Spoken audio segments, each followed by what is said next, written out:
Hi everyone, welcome to G chemistry. So guys, electrochemistry chapter के ना 4 videos already uploaded है channel पे। उनकी प्लेलिस्ट का लिंक मैं आपको डिस्क्रिप्शन में दे दूंगी इस वीडियो के। अगर आपने पहले वाली वीडियोस नहीं देखे, पहले जाकर इनको चेक कर लेना, उसके बाद अगर आप देखोगे ये वाली आपको अच्छे से समझ में आएगी। तो लास्ट वाली क्लास में यानी कि पार्ट 4 ऑफ इलेक्ट्रोकेमिस्ट्री चैप्टर में हमने पढ़ा था गैल्वेनिक सेल के बारे में कि ऑक्सीडेशन रिडक्शन होता किस तरह से है, सेल नोटेशन कैसे लिखते हैं, सेल रिप्रेजेंटेशन कैसे करेंगे, किस तरह से इलेक्ट्रॉन्स की मूवमेंट होते हैं, वो सब हमने देख लिया। आज हम स्टार्ट करने वाले, हमारा मेन पर्पस रहेगा आज की क्लास का कि हमारे पास जो इलेक्ट्रोकेमिकल सीरीज होती है उसको हम वो किस तरह से बनाई जाती है, उससे रिलेटेड क्वेश्चन कैसे देने को मिलते हैं एग्जाम में, वहाँ पे मेन कॉन्सेप्ट्स क्या है, मिस्टेक्स कहाँ पे हो सकते हैं उस टॉपिक में, तो वो हम स्टार्ट करने वाले हैं। गाइस, एक और चीज़, अगर आपको लग रहा है कि तुम्हें बहुत बेसिक पढ़ा है तो 12th के लेवल का है, तो वैसे ना कहने में कोई प्रॉब्लम नहीं है, एक्चुअल में है 12th के लेवल का। ये सब आपको ना एनसीईआरटी बुक में भी देखने को मिल जाएगा। लेकिन जो ये चैप्टर है इलेक्ट्रोकेमिस्ट्री, अगर आप इसके नेट के और गेट के क्वेश्चंस देखेंगे ना, अगर मैं वो सेम क्वेश्चंस किसी आईआईटी जेईई के एक्सपीरियंस से करवाऊँ, अगर वो भी ना मैक्सिमम ये मान लो कि कम से कम 90% क्वेश्चंस को वो भी बंदा सॉल्व कर देगा। जो आईआईटी जेईई के लिए प्रिपेयर कर रहा है वो भी कर सकता है। तो मेन पॉइंट ये है, क्वेश्चंस ना बेसिक ही होते हैं। 90% क्वेश्चंस इस चैप्टर से बेसिक पोर्शन से ही आते हैं।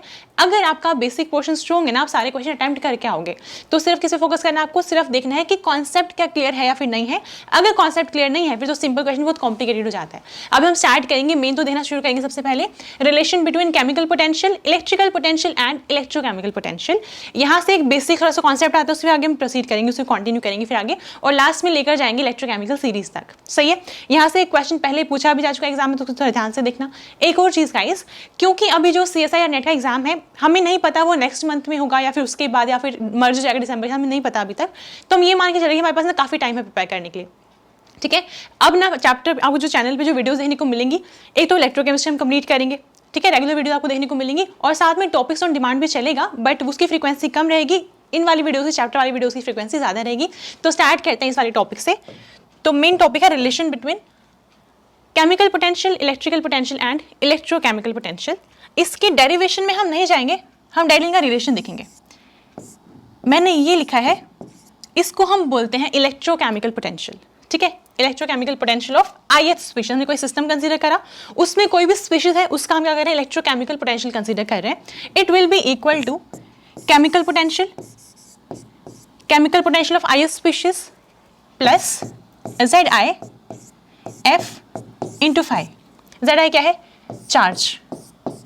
Charge on ith species, charge on ith species. F क्या है, F इज फेरेडे, यानी कि charge on 1 mole of electron. 1 mole electron पे जितना टोटल चार्ज उसका बोलते हैं, फेरेडे बोल देते हैं, 96500 कूलम्स पर मोल। और फाई क्या है, फाई है इलेक्ट्रिकल पोटेंशियल, फाई है इलेक्ट्रिकल पोटेंशियल। और यहाँ पर ये अपने पास म्यू से हम रिप्रेजेंट करते हैं केमिकल पोटेंशियल को, हमने थर्मो में देखा भी होगा, इसको हम रिप्रेजेंट करते हैं केमिकल पोटेंशियल से। ये मेरे पास केमिकल पोटेंशियल है, और इन दोनों का कंबाइंड रिजल्ट है इलेक्ट्रोकेमिकल पोटेंशियल। ये आपके पास इलेक्ट्रोकेमिकल पोटेंशियल। अब क्वेश्चन ये है कि फॉर्मूला तो चलो ठीक है, वो तो हम याद भी कर लेंगे। मेन पॉइंट ये है कि इसको हम पढ़ क्यों रहे हैं, इसका रीजन क्या है, इसकी फिजिकल सिग्निफिकेंस क्या है। तो हमारे पास जो होते हैं केमिकल इलेक्ट्रोकेमिकल पोटेंशियल, ये रिप्रेजेंट करती है net escaping tendency of a species, net escaping tendency of a particular species, net escaping tendency. अभी तक मैं ये मान रही हूँ आपको समझ में नहीं आएगा, आपको लग रहा होगा पता नहीं क्या ही लिख रही हूँ मैं यहाँ पे बोर्ड पे ना। एक काम करेंगे, इसको हम अप्लाई करके देखेंगे इलेक्ट्रॉन के ऊपर, क्योंकि हमने देखा है इलेक्ट्रोकेमिस्ट्री में ना ऑक्सीडेशन रिडक्शन पढ़ते रहते हैं बार बार। ऑक्सीडेशन होता है लॉस ऑफ इलेक्ट्रॉन, रिडक्शन होता है गेन ऑफ इलेक्ट्रॉन। उसी की टर्म्स में हम पढ़ने वाले हैं कि एस्केपिंग टेंडेंसी का एक्चुअल मीनिंग है क्या चीज़। ठीक है, तो पहले हम ट्राई करेंगे, सबसे पहले अप्लाई करेंगे इसको इलेक्ट्रॉन के ऊपर। फॉर एन इलेक्ट्रॉन, हमारी जो स्पीशीज हम डिस्कस करें होगा इलेक्ट्रॉन है इस बार। अगर हम बात करें इलेक्ट्रॉन की, चार्ज कितना होता है इलेक्ट्रॉन का, इलेक्ट्रॉन का चार्ज होता है -1, therefore Zi will be equal to -1। इसको पुट कर दो यहाँ पर, क्या मिलेगा हमें, हम ये बोल सकते हैं कि जो इलेक्ट्रोकेमिकल पोटेंशियल है इलेक्ट्रॉन की, electrochemical potential of electron is equal to chemical potential of electron plus charge कितना इलेक्ट्रॉन में -1 into F into phi. This is electrical potential.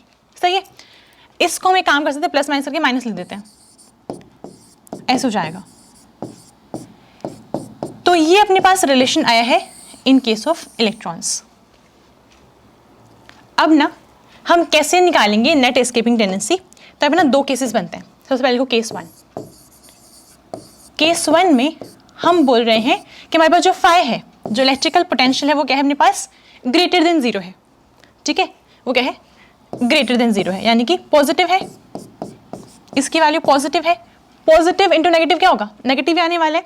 तो इस वाले केस में हम ये बोल सकते हैं कि हमारी जो इलेक्ट्रोकेमिकल पोटेंशियल है वो किसके इक्वल होगी? केमिकल पोटेंशियल माइनस है, ये कितना होगा? ये प्लस है तो माइनस से रहने वाला है, ये रहेगा। दैट मीन्स जब हम केमिकल पोटेंशियल में से कुछ माइनस कर रहे हैं उसके बाद हमें मिल रहा है इलेक्ट्रोकेमिकल पोटेंशियल। फॉर एग्जाम्पल हमने मान लिया कुछ ये 10 यूनिट्स है, ठीक है, हमने माइनस कर सपोज 3 माइनस कर दिया, कितना आएगा? 7 आएगा। तो इसमें क्या बोल सकती हूँ, हमारे पास जो इलेक्ट्रोकेमिकल पोटेंशियल है वो कम है केमिकल पोटेंशियल के कंपैरिजन में। ठीक बात है ना? इसमें से कुछ माइनस करने के बाद हमें ये मिल रहा है, यानी कि इलेक्ट्रोकेमिकल पोटेंशियल कम है। इसकी फिजिकल सिग्निफिकेंस क्या है, हम ये बोल सकते हैं देयरफॉर नेट एस्केपिंग टेंडेंसी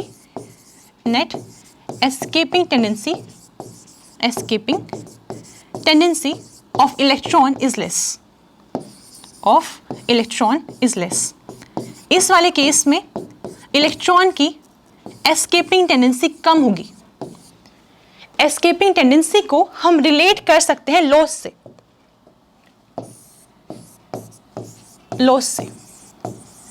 अगर सिस्टम से इलेक्ट्रॉन की एस्केपिंग टेंडेंसी ज्यादा होगी, मतलब क्या होगा उसका? वो जल्दी क्या करेगा? लॉस हो जाएगा उसका। ठीक है, लॉस ऑफ इलेक्ट्रॉन क्या होता है? लॉस ऑफ इलेक्ट्रॉन होता है ऑक्सीडेशन। तो हम ये कह सकते हैं अगर हमारे पास इलेक्ट्रिकल पोटेंशियल 0 से ज्यादा है तो उस केस में इलेक्ट्रॉन की एस्केपिंग टेंडेंसी कम होगी, एस्केपिंग टेंडेंसी लॉस करने की टेंडेंसी कम होगी, यानी कि उसकी ऑक्सीडेशन की टेंडेंसी कम हो जाएगी, या फिर हम ऐसे बोल सकते हैं कि रिडक्शन की पोटेंशियल बढ़ जाएगी वहां पे। तो इस वाले केस में क्या होगा? रिडक्शन होगा। इस वाले केस में रिडक्शन होगा क्योंकि लॉस होने की टेंडेंसी कम है, यानी कि गेन की होगी फिर ज्यादा। सही है ना? तो यहाँ से क्या होगा? रिडक्शन हो जाएगा। अब आगे आते हैं, केस 2 आता है। केस 2 में हम बोल रहे हैं कि जो हमारे पास इलेक्ट्रिकल पोटेंशियल है अगर वो हो जाए लेस देन 0 मतलब कोई नेगेटिव वैल्यू ही होगी, यानी कि नेगेटिव वैल्यू है। इस बार यहां पर देखो, अब ये भी नेगेटिव है, ये भी नेगेटिव है, negative into negative is positive.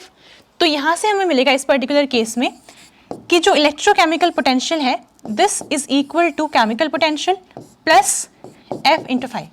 हम ये बोल सकते हैं, यहां से देखो केमिकल पोटेंशियल में कुछ ऐड करने के बाद हमें ये मिल रहा है। मान लो यहाँ पे 10 है, हमने 2 ऐड किया तो हमें ये मिलेगा, यानी कि हमारे पास इलेक्ट्रोकेमिकल पोटेंशियल ज्यादा है। That means net escaping tendency of electron is high.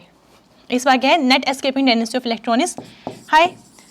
अगर इलेक्ट्रॉन की एस्केपिंग टेंडेंसी क्या है? ज्यादा है, यानी कि लॉस होने की टेंडेंसी ज्यादा है, क्या होगा यहाँ पे? ऑक्सीडेशन। इस वाले केस में होगा ऑक्सीडेशन।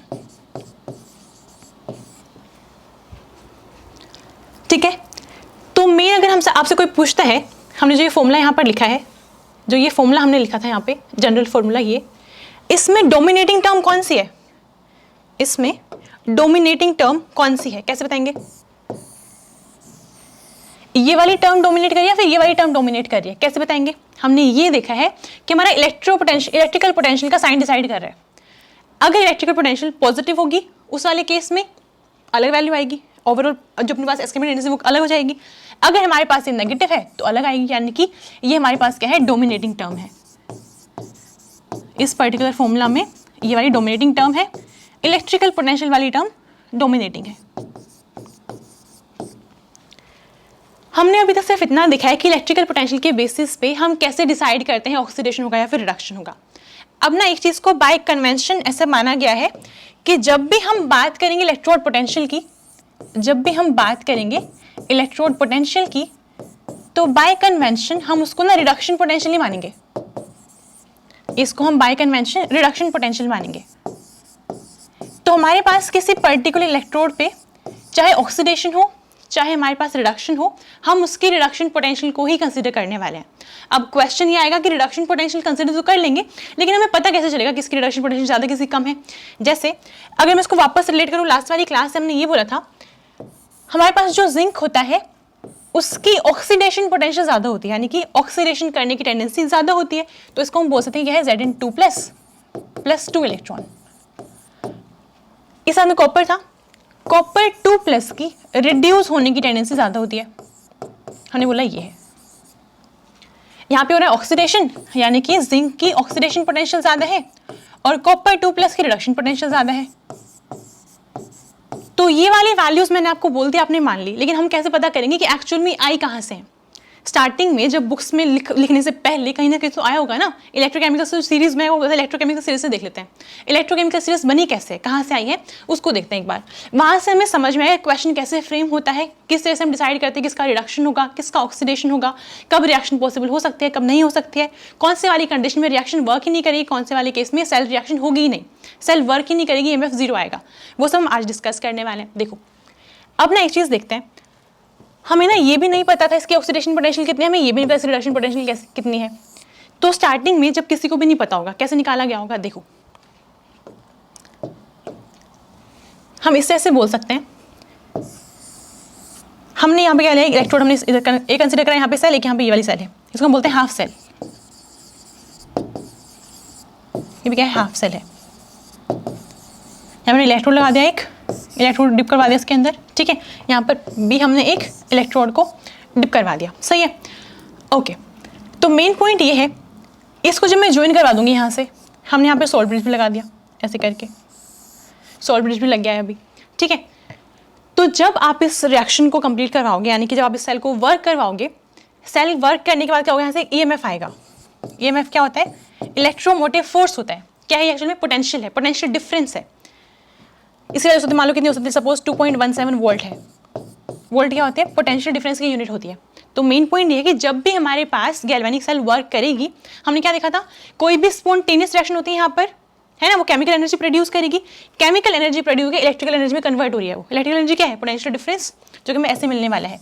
तो मेन पॉइंट ये है, अगर मैं इसको ज्वाइन ना करूँ, हटा दूँ इसको ऐसे यहाँ से ऐसे करके, तो फिर हम इस पर्टिकुलर सेल की जो है सेल पोटेंशियल नहीं निकाल सकते हैं। सेल पोटेंशियल कब निकलेगी, जब इनको आप ज्वाइन करवा दोगे।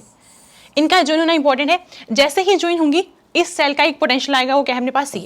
और EMF क्या होता है, EMF होता है इन दोनों की पोटेंशियल का डिफरेंस, इन दोनों की पोटेंशियल का डिफरेंस। तो हम ये बोल सकते हैं, बाय कन्वेंशनली डिसाइड करा गया कि हमारे पास जो राइट साइड पे है उसको हम लिखेंगे ER, जो भी हमारे पास राइट साइड में आपका रिडक्शन होगा, ठीक है, माइनस E लेफ्ट। यहाँ पे राइट साइड पे जो भी हमारे पास है वो, लेफ्ट पे जो भी है, इसकी पोटेंशियल में से माइनस कर देंगे, हमारे पास क्या आएगी, सेल की पोटेंशियल आ जाएगी।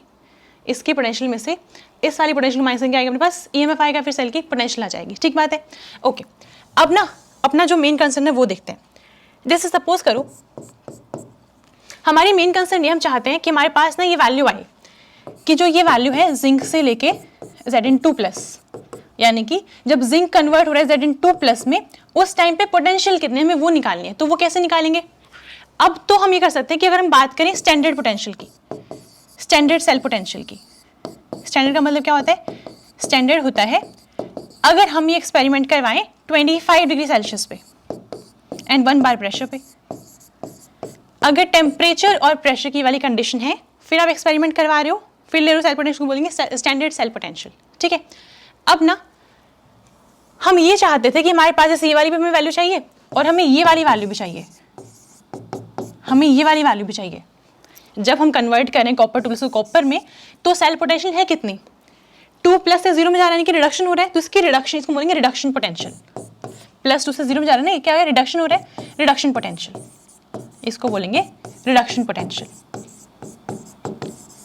तो हमारी मेन कंसर्न है इसकी वैल्यू को कैलकुलेट करना, सही है। अब हमारे पास ऑप्शन है, हम जाएंगे केमिकल पोटेंशियल सीरीज देखेंगे, उसमें देख लेंगे चाहिए करके है कॉपर की हमारे पास इतनी हो जाएगी। एक्चुअल में कैसे निकालते हैं, देखो इसके लिए ना यूज किया गया एक रेफरेंस इलेक्ट्रोड, एक रेफरेंस इलेक्ट्रोड यूज किया गया कि हम एक पर्टिकुलर इलेक्ट्रोड के रेफरेंस में सारी वैल्यूज निकालेंगे, ठीक है।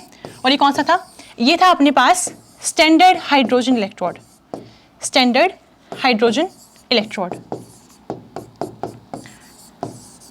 और क्योंकि हमें बाकी सारे जो सेल्स अपने पास हाफ सेल्स है, सबकी हमें क्या निकालनी है, स्टैंडर्ड रिडक्शन पोटेंशियल, है ना।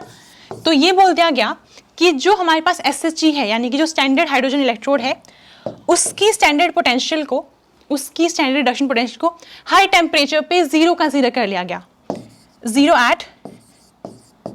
At every temperature, her temperature पे इसकी वैल्यू को 0 कंसीडर कर लिया गया है कि आप टेम्परेचर रिएक्शन को जिस मर्जी पे करवाओ, जिस भी मर्जी टेम्परेचर पे करवाओ, इसकी स्टैंडर्ड पोटेंशियल यानी कि E0 सेल जो है वो हमारे पास H+ से लेके H2, वो हमेशा क्या होगी, हमेशा 0 होगी, ये मान लिया गया।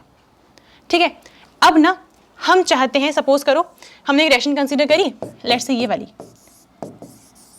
Ag+ एक इलेक्ट्रॉन लेगा, Ag बन जाएगा। हमें निकालनी है इसकी रिडक्शन पोटेंशियल, ठीक है, क्योंकि रिडक्शन हो रही है ये, हम चाहते हैं इसकी रिडक्शन पोटेंशियल कैलकुलेट करना। लिखेंगे कैसे उसको, हम लिखेंगे ऐसे, Ag+ से Ag बन रहा है, Ag+ पहले लिखेंगे, फिर लिखेंगे Ag, यानी कि +1 से 0, यानी कि डिक्रीज हो गया ऑक्सीडेशन से, तो रिडक्शन होगा। हम ये निकालना चाहते हैं, हम स्टैंडर्ड वाली वैल्यू निकालना चाहते हैं इसकी। स्टैंडर्ड कैसे, जिस पे 25 डिग्री सेल्सियस की वैल्यू कितनी होगी वो हम निकालना चाहते हैं। कैसे करेंगे, देखो एक काम क्या आ गया इसको निकालने के लिए, बीच में हमने लगाया क्या है, ये सॉल्ट ब्रिज को ऐसे दिखा दिया, यहाँ लिखा हमने Ag+ और यहाँ लिखा हमने Ag, हमने ये लिखा। ठीक है, इसके साथ में ले ली गई रेफरेंस इलेक्ट्रोड, कौन से, SHE स्टैंडर्ड हाइड्रोजन इलेक्ट्रोड। क्या रिएक्शन होगी इसमें, H+ एक इलेक्ट्रॉन लेगा, H2 बना देगा। ठीक है, इसको हमने लेफ्ट साइड पे ले लिया। ये कैसे लेते हैं आपको लास्ट क्लास में मैंने सिखाया, हम डायरेक्टली लिखेंगे यहाँ पर, ये हो गया और ये हो गया। तो ये है अपने पास इस पर्टिकुलर सेल के लिए सेल रिप्रेजेंटेशन। ठीक है, अगर इसको हम ध्यान से देखेंगे, हम ये बोल सकते हैं यहाँ पे क्या होगा, ये ऑक्सीडेशन हो रहा है, यहाँ पे ये ऑक्सीडेशन है और ये रिडक्शन हो रहा है यहाँ पे, क्योंकि हमें इसकी रिडक्शन पोटेंशियल निकालनी थी, हमने क्या किया, इसको राइट साइड पे ले लिया। ठीक है, अब ना अगर एक सेल सेटअप की जाए ऐसे करके, फिर से रफली बना देती हूँ मैं, यहाँ पे एक सेल सेटअप करी गई ऐसे करके, सॉल्ट ब्रिज लगा दिया गया यहाँ पे, सही है। तो क्या होगा, जब भी ये सेल वर्क करेगी इसके EMF की वैल्यू आएगी, है ना। इस सेल को लगाया, यहाँ पे सेटअप करा, हाइड्रोजन वाली इलेक्ट्रोड यहाँ पे ले ली, यहाँ पे हमने Ag+ वाली ले ली, ये Ag लिया यहाँ पे सॉलिड, ये क्या Ag+ होगा यहाँ पे आयंस की फॉर्म में, ऐसे करके सेटअप किया इसको। इसके बाद ना जो भी वैल्यू आएगी इसकी, मान लो सब इसकी वैल्यू पता है कितनी आई थी जो सॉल्व किया गया इसको, इसकी आई थी 0.7991। जब ये सेल वर्क करती है तो हमें सिर्फ इतनी वैल्यू दिख रही है, और हमें ये पता है EMF क्या होता है, EMF होता है potential of right hand side minus potential of left hand side, ये होता है। अब ना हमें ये भी पता है कि हमने खुद से राइट साइड पे Ag+ को रखा था और लेफ्ट साइड पे हमने इसको लिखा था, हाइड्रोजन इलेक्ट्रोड को रखा था।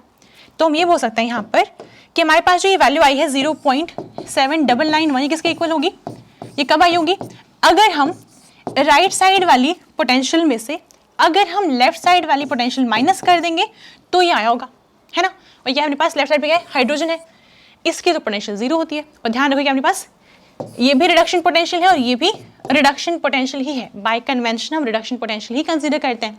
तो ऐसा हमने देख लिया कि दोनों केस में क्या रिडक्शन पोटेंशियल है और इसकी तो वैल्यू 0 होती है टेम्परेचर पे। दैट मीन्स मैं ऐसे लिख सकती हूँ यहाँ पर Ag+ Ag minus H+ H2 Pt। आपकी सेल में चाहे यहाँ पे ऑक्सीडेशन हो रहा हो, बट यहाँ पर हम वैल्यू किस लेंगे, हम रिडक्शन की ही वैल्यूज लेंगे यहाँ पर हमेशा। ठीक है, क्योंकि इसकी वैल्यू 0 है तो यहाँ से ये हो गया हमारे पास जो ये है E0, यहाँ पे नोट लगाओ, हम स्टैंडर्ड निकाल रहे हैं, किसके इक्वल है 7991 वोल्ट। तो यहाँ से हमने निकाल दी वैल्यू कि जो हमारे पास ये है ना, इसकी रिडक्शन पोटेंशियल की वैल्यू कितनी होती है 0.7991 volt with respect to hydrogen. हमने हाइड्रोजन के रिस्पेक्ट में इसकी वैल्यू निकाल दी, सही है। तो ऐसे ही करके ना हर एक इलेक्ट्रोड को सेटअप किया गया हाइड्रोजन के रिस्पेक्ट में, और उसके रिस्पेक्ट में ऐसी कुछ वैल्यूज आएंगी, उसके अकॉर्डिंग निकाल दिया गया। अब क्वेश्चन ये है क्या ये वैल्यू हमेशा पॉजिटिव आने वाली है, नहीं, ये नेगेटिव भी आ सकती है। कैसे, देखो एक एग्जाम्पल और लेते हैं। अगर मुझे निकालनी है, सपोज करो मुझे निकालनी है ये, मैं चाहती हूँ कि हमारे पास जो ये वाली इलेक्ट्रोड है ना, मुझे इसकी ऑक्सीडेशन पोटेंशियल चाहिए, तो पहले रिडक्शन निकालेंगे, रिडक्शन पोटेंशियल। तो मैं ना ये निकाल लूंगी Zn2+ से लेके Z, ये रिडक्शन नहीं, कैसे पता चलेगा रिडक्शन है, +2 से 0 में जा रहा है। ठीक है, रिडक्शन हो रही है। ओके, क्या करेंगे इसके लिए, फिर से वही काम करेंगे, सॉल्ट ब्रिज लगाएंगे, यहाँ पे H+ लिखेंगे, यहाँ H2 यहाँ पर प्लेटिनम। ये हो गया अपने पास लेफ्ट हैंड साइड वाली इलेक्ट्रोड। यहाँ लेंगे जिंक को, यहाँ पे हमने जिंक को ऐसे लिया, जिंक आ गया। अब ना जब इस वाली सेल को सेटअप किया गया, इसकी ईएमएफ की वैल्यू निकालिए, कितनी आई वो वैल्यू आ गई हमारे पास। ईएमएफ की जो वैल्यू है वो कितनी आएगी इस वाले केस में, वैल्यू आएगी -0.76 वोल्ट, इतनी वैल्यू आई। तो हम ये बोल सकते हैं यहाँ पर ईएमएफ कितना है -0.76 वोल्ट इज इक्वल टू, किसके इक्वल है, राइट साइड पे क्या है, राइट साइड पे जिंक है, Zn2 प्लस जिंक, सही है। और यहाँ पे लिख सकते हैं, यहाँ पर हम लिख सकते हैं माइनस, लेफ्ट में क्या था H प्लस और ये H2 और ये प्लेटिनम, ऐसे करके। क्योंकि इसकी वैल्यू 0 है ना, इसकी वैल्यू 0 तो क्या हो जाए, हम बोल सकते हैं यहाँ पर ये इसकी वैल्यू 0 है, तो अपने पास वैल्यू आ गई इसकी कितनी, E0 Zn2 plus zinc is equal to -0.76 volt. इसकी वैल्यू इतनी आ गई -0.76 वोल्ट, सही है। ओके, अब ना इसके बाद एक ना कॉन्सेप्ट होता है, कॉन्सेप्ट ये है डेल्टा जी होता है -NFE के इक्वल, ई सेल है ये। हमने ये बोला था इलेक्ट्रोकेमिस्ट्री में जब भी हम बात करें गैल्वेनिक सेल की, क्या होता है वहाँ पर एक स्पॉन्टेनियस रिएक्शन होती है। स्पॉन्टेनियस रिएक्शन से क्या होगा, केमिकल एनर्जी प्रोड्यूस होगी और केमिकल एनर्जी कन्वर्ट होगी इलेक्ट्रिकल एनर्जी के अंदर, ठीक है ना। ओके, अगर कोई रिएक्शन स्पॉन्टेनियस है दैट मीन्स उसकी डेल्टा जी की वैल्यू नेगेटिव होगी, डेल्टा जी की वैल्यू नेगेटिव होगी, यानी कि ये वैल्यू कितनी आनी चाहिए, नेगेटिव आनी चाहिए। अब देखो इस वाली वैल्यू को अगर नेगेटिव रहना है, इस वाले पहले से माइनस साइन लगा हुआ है, एन क्या है नंबर ऑफ इलेक्ट्रॉन्स, जो कि ओबवियस बात है 1 2 3 4 कुछ पॉजिटिव वैल्यू आएगी, एफ क्या है 96500, ये भी पॉजिटिव है, ये बची है, ये नेगेटिव भी हो सकती है और ये पॉजिटिव भी हो सकती है, ठीक है। इसके पास नेगेटिव ऑलरेडी लगा हुआ है, हमें क्या चाहिए, हमें ये नेगेटिव चाहिए। अगर आप चाहते हो कि आपकी डेल्टा जी की वैल्यू नेगेटिव रहे, आपको इस पूरे टर्म को नेगेटिव रहना पड़ेगा और एक नेगेटिव साइन पहले से, यानी कि इसको पॉजिटिव ही मानना पड़ेगा। हर केस में हमें पॉजिटिव वैल्यू चाहिए, अदरवाइज डेल्टा जी पॉजिटिव हो जाएगा और रिएक्शन स्पॉन्टेनियस नहीं रहेगी। और अगर रिएक्शन स्पॉन्टेनियस नहीं रहेगी तो फिर तो सेल वैसे नहीं वर्क करेगी, क्योंकि मेन ड्राइविंग फोर्स क्या था, पहले एक रिएक्शन होगी स्पॉन्टेनियस, वहाँ से केमिकल एनर्जी प्रोड्यूस होगी, यही वाली केमिकल एनर्जी कन्वर्ट होगी किसमें, इलेक्ट्रिकल एनर्जी में। तो जब रिएक्शन ही काम नहीं करेगी तो कहाँ से निकलेगी केमिकल एनर्जी और कहाँ से वो कन्वर्ट करेंगे इलेक्ट्रिकल में, क्लियर हो गया इतना। तो मेन पॉइंट क्या है, इसको हमें नेगेटिव रखना है। इस वजह से अगर हमारी सेल वर्क करेगी तो उसका ई सेल हमेशा पॉजिटिव आना चाहिए। अब वापस यहाँ पर आए, यहाँ पर हमने देखा यहाँ पर क्या है, इसके ऊपर लगा हुआ नेगेटिव साइन, यानी कि ये वाली सेल तो वर्क ही नहीं करेगी। हमने पेपर पेन तो लिख दिया, पेपर पेन पे हमने दिखा सकते हैं इसको कि ऐसे ऐसे करके हो रहा है, एक्चुअल में क्या है, ये वाली सेल तो वर्क ही नहीं करेगी। अगर आप लैब में करवाओ ऐसे एक्सपेरिमेंट, आप एनोड बना दो इसको H+, इसको हाइड्रोजन वाले इलेक्ट्रोड को यहाँ ले लो अपने पास जिंक, ये सेल ही नहीं करने वाली, वर्क नहीं करने वाली है सेल, क्या करेंगे फिर, कुछ नहीं करना, इसको उठा के पलट दो। इसको बना दो यहाँ पे एनोड, इसको बना दो कैथोड।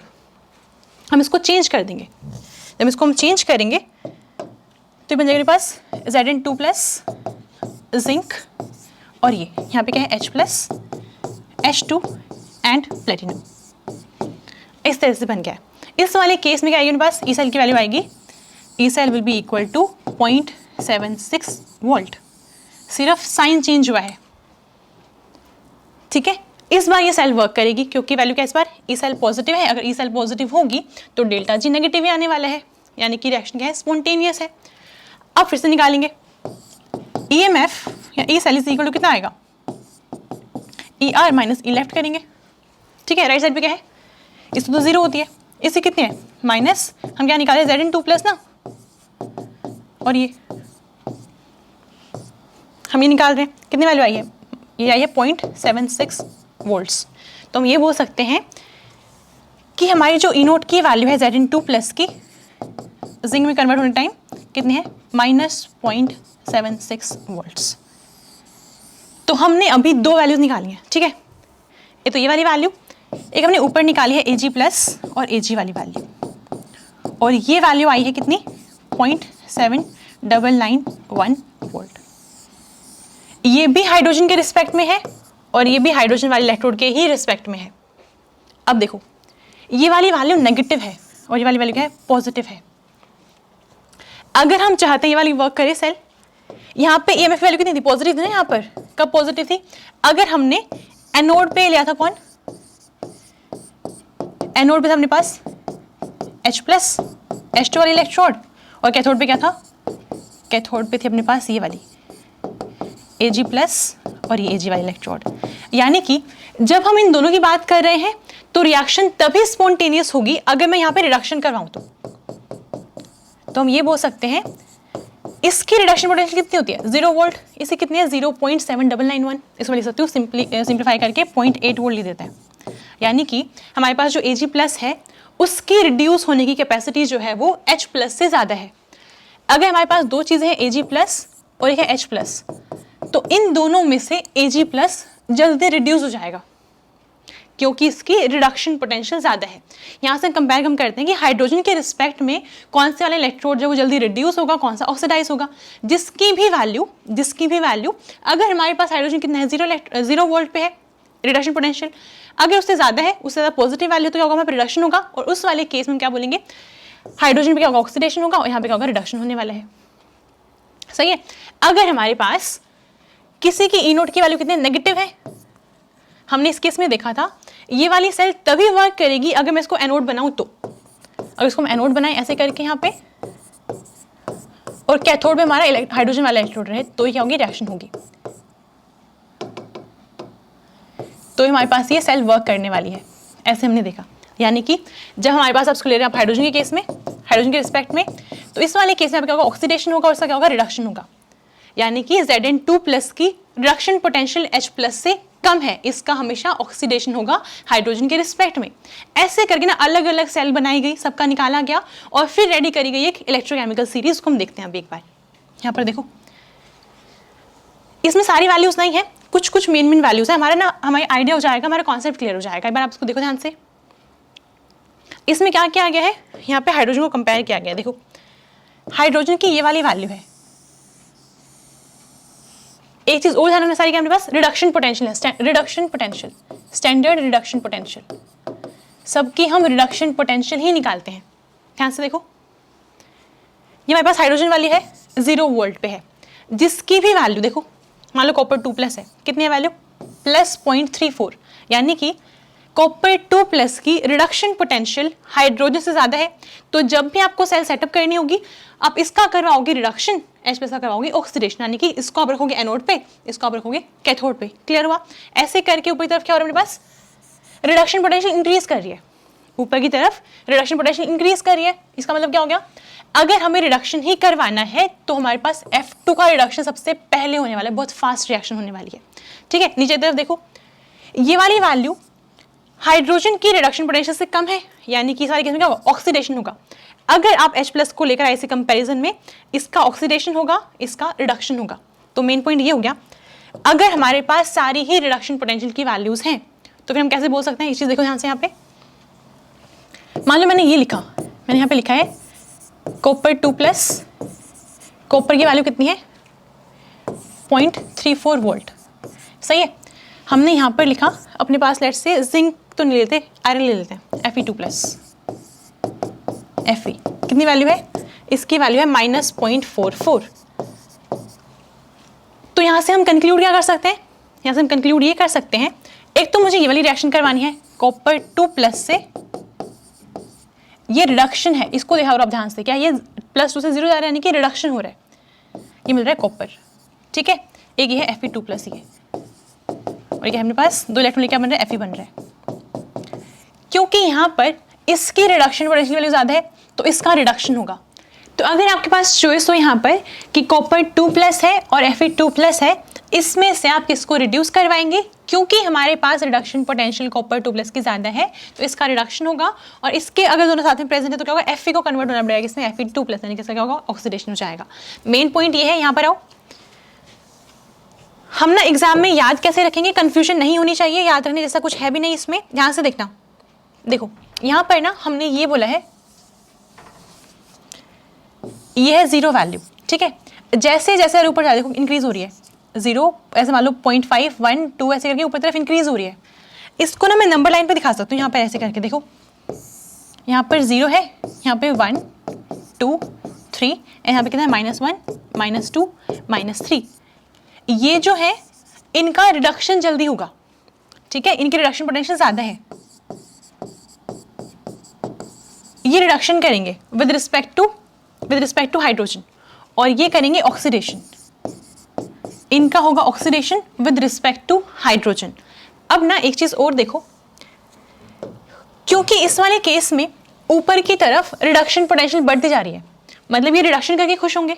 अगर ये रिडक्शन करके खुश हैं तो किसी और का, मान लो हमारे पास से कंपेयर कर लो इसको इस साथ में, तो क्या होगा, ये अपना रिडक्शन करके खुश है तो इसको क्या करवाएगा, उसको ऑक्सीडेशन करवाएगा। यानी कि ये हमारे पास क्या है, अच्छे ऑक्सीडाइजिंग एजेंट्स हैं जिनकी भी वैल्यू 0 से ज़्यादा है। यहाँ पर ये वाली वैल्यूज जो है ये क्या है मेरे पास, गुड ऑक्सीडाइजिंग एजेंट्स। क्योंकि ये खुद का रिडक्शन करना चाहते हैं तो दूसरों को क्या करवाएंगे, ऑक्सीडेशन करवाएंगे, यानी कि ऑक्सीडाइजिंग एजेंट्स हो गए। और नीचे की तरफ क्या है, जिनकी वैल्यू नेगेटिव जा रही है, यहाँ देखो नीचे की तरफ ये वाली जो है नेगेटिव वैल्यू है यहाँ पे, यानी ये ऑक्सीडेशन करके खुश है। ये ऑक्सीडेशन करेंगे, मेटल देखो यहाँ पे मेटल ना अपने पास लिथियम, प्रॉपर्टी क्या है इसकी, Li+ में एग्जिस्ट करना चाहेगा ये क्या, और नीचे की तरफ ऑक्सीडेशन की प्रॉपर्टी बढ़ रही है, खुद का ऑक्सीडेशन चाहते हैं तो क्या करेंगे, रिडक्शन करवाएंगे। यानी कि हमारे पास क्या है, ये गुड रिड्यूसिंग एजेंट्स, ये क्या है, गुड रिड्यूसिंग एजेंट्स।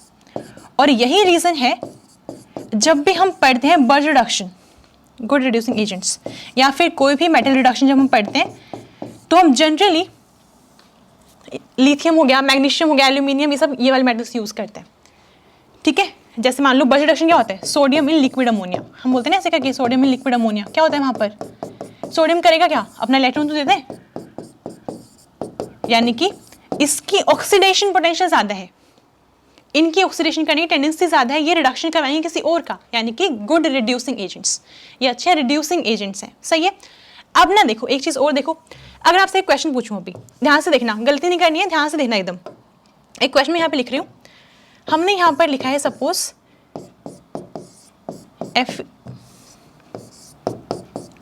Fe2+, ध्यान से देखो इसको, Fe2+, ओके, यहाँ पे वैल्यू है 0.44 वोल्ट, ठीक है। और एक मैंने लिखा है लेट्स से कॉपर 2+, कॉपर, और इसकी वैल्यू है 0.34 वोल्ट्स। आपके पास ये दो वैल्यूज गिवन है, आपको बताना है इन दोनों में से रिडक्शन किसका जल्दी होने वाला है, रिडक्शन किसका होगा। देखो हमने ये बोला है, यहाँ पे ध्यान से देखना, कंफ्यूजन होगी सामने अगर क्वेश्चन आया तो, ये 1 वाली वैल्यू का है, ये 3 वाली का है, इसका रिडक्शन इससे कंपेरिजन में ज़्यादा जल्दी हो जाएगा, ठीक है। ये पहले रिड्यूस होगा, बाद में ये रिड्यूस होगा। अगर हम कंपेयर करें इसको इससे कंपेयर तो क्या होगा, पहले ये रिड्यूस होगा, बाद में ये रिड्यूस होगा। ऐसे देखो जितनी ज़्यादा पॉजिटिव वैल्यू होगी उतना ज़्यादा वो रिड्यूस भी जल्दी हो जाएगा। क्लियर है इतनी बात। अब यहाँ पर आओ, अगर आपने ये देखा, ये वाली बात बिल्कुल सही है, अगर ऐसे लिखा हुआ है, कब है ये, ध्यान से देखो, ये वाली बात बिल्कुल सही है। अगर आपने ये सोच के ये मार्क करके आ गए ना पेपर में कि हमारे पास इसका रिडक्शन पोटेंशियल ज़्यादा है तो ये जल्दी रिड्यूस हो जाएगा, काटना पड़ेगा, नेगेटिव मार्क्स होंगे वो अलग। आपको ये बहुत सिंपल सा क्वेश्चन आया था, वो नेगेटिव हो चुका है, कैसे, ध्यान से देखना यहाँ पे देखो, Fe से बना है Fe2+, यानी कि 0 से +2 हो चुकी है इसकी ऑक्सीडेशन स्टेट। क्या है ये, ऑक्सीडेशन है। एग्जामिनर ने आपको ऑक्सीडेशन पोटेंशियल दे दिया और खेल गया, वो ऑक्सीडेशन पोटेंशियल है ये। आपको इसको चेंज करना पड़ेगा रिडक्शन पोटेंशियल में। डिफरेंस क्या होता है, ऑक्सीडेशन पोटेंशियल हमारे पास की बने ना, अगर हमें निकालनी है ऑक्सीडेशन पोटेंशियल, ये वाली हमें ऑक्सीडेशन की रिडक्शन चाहिए ना, ये है रिडक्शन पोटेंशियल, +2 से 0 में जब आएगा, और ये इसकी सिर्फ साइन चेंज हो जाएगा, -0.44। हमने अभी देखा है सिर्फ इलेक्ट्रोड को चेंज करना पड़ता है, अगर एनोड पे रहेगा ऑक्सीडेशन होगा, कैथोड पे ले जाओ उसका रिडक्शन हो जाएगा, ठीक है ना। हमें सिर्फ उसको चेंज करवाना होता है तो सिर्फ साइन चेंज होगा।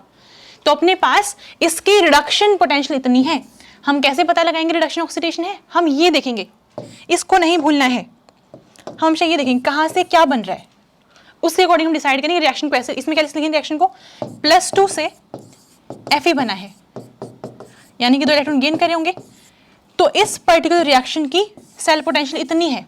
इस वाले केस में Fe से Fe+2 बना था, तो ये oxidation state, oxidation potential given थी, ना कि रिडक्शन पोटेंशियल।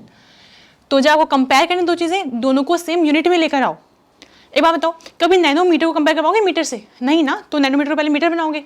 दोनों को सेम करो पहले, जब भी कंपेयर कर रहे हो दोनों को पहले सेम कर लो, उसके बाद कंपेयर कर लेना। ये ऑक्सीडेशन पोटेंशियल गिवन, ये रिडक्शन गिवन है, तो पहले इसको रिडक्शन बना लो, फिर देखना किसका रिडक्शन जल्दी होगा। अब ये वैल्यू किसमें हो जाएगी? माइनस ये। यहाँ पर सारे रिडक्शन पोटेंशियल्स हैं, ये कितने अपने पास माइनस पॉइंट में कुछ यहाँ लाया करेगी, ये 0.34 यहाँ पे लाया करेगी, तो इसका रिडक्शन होगा जल्दी हो जाएगा, यानी इसका रिडक्शन जल्दी होगा। इस तरह के क्वेश्चन में एग्जाम में देखने को मिलते हैं। अब आपको करवाती हूँ एक प्रीवियस ईयर क्वेश्चन। ये वाला क्वेश्चन ना आप खुद से सॉल्व करेंगे। नेक्स्ट वीडियो जब भी आएगी इलेक्ट्रोकेमिस्ट्री की, कल या परसों में आएगी वीडियो वापस से इलेक्ट्रोकेमिस्ट्री की, उसमें मैं आपको ना इसका आंसर बताने वाली हूँ। मैं मुझे मार्क नहीं करना है, नहीं आप खुद ही करोगे, ठीक है। ये क्वेश्चन CSIR नेट का प्रीवियस ईयर क्वेश्चन है और इस कॉन्सेप्ट पे बेस ना बहुत बार क्वेश्चन देखने को मिलते हैं। कहने के लिए बहुत सिंपल सी चीज़ है, बहुत बेसिक कॉन्सेप्ट है, 12th लेवल का है। हाँ है 12th लेवल का, लेकिन आपको 4 मार्क्स दिलवाएगा CSIR नेट में, तो पढ़ो इसको। क्वेश्चन गलत नहीं होना चाहिए, ध्यान से करना। आपको वैल्यूज दे रखे हैं इस पर्टिकुलर रिएक्शन के लिए, ई नोट की वैल्यू इतनी है -0.877 वोल्ट। नेक्स्ट कौन से? -1.66 और ये कितने? 0.071 volt. The overall reaction for the cells in the direction of spontaneous change. ये वर्ड बहुत इंपॉर्टेंट है, हिंट देती हूँ। स्पॉन्टेनियस मतलब क्या होता है? डेल्टा जी नेगेटिव होना चाहिए, यानी कि ई सेल आपको पॉजिटिव चाहिए होगा। अब इसको खुद से सॉल्व करेंगे इस क्वेश्चन को। नेक्स्ट क्लास में हम नेक्स्ट टॉपिक स्टार्ट करने से पहले इसको डिस्कस करेंगे, इसके बाद जाएंगे नेक्स्ट टॉपिक पे। नेक्स्ट हम पढ़ने वाले नर्स्ट इक्वेशन क्या होती है। अभी हमने ई नोट सेल निकाली, यानी कि स्टैंडर्ड पोटेंशियल निकाली है। नेक्स्ट निकालेंगे वैसे किसी और टेम्परेचर पे कैसे निकालेंगे वैल्यूज को, ठीक है, वो हम निकालना सीखेंगे। उसके बाद नर्स्ट इक्वेशन देखेंगे, ग्राफ कैसे बनते हैं उसके, और साथ में उसकी एप्लीकेशंस क्या होते हैं, एग्जाम में क्वेश्चन कैसे देखने को मिलते हैं वो भी डिस्कस करेंगे। अभी के लिए सिर्फ इतना ही, इस वाले क्वेश्चन को पक्का सॉल्व करना, वरना सिर्फ थियरी पढ़ने से किसी का भला नहीं हुआ आज तक। आपको क्वेश्चन करना ही करना है अटेम्प्ट। अभी के लिए सिर्फ इतना ही। Happy learning.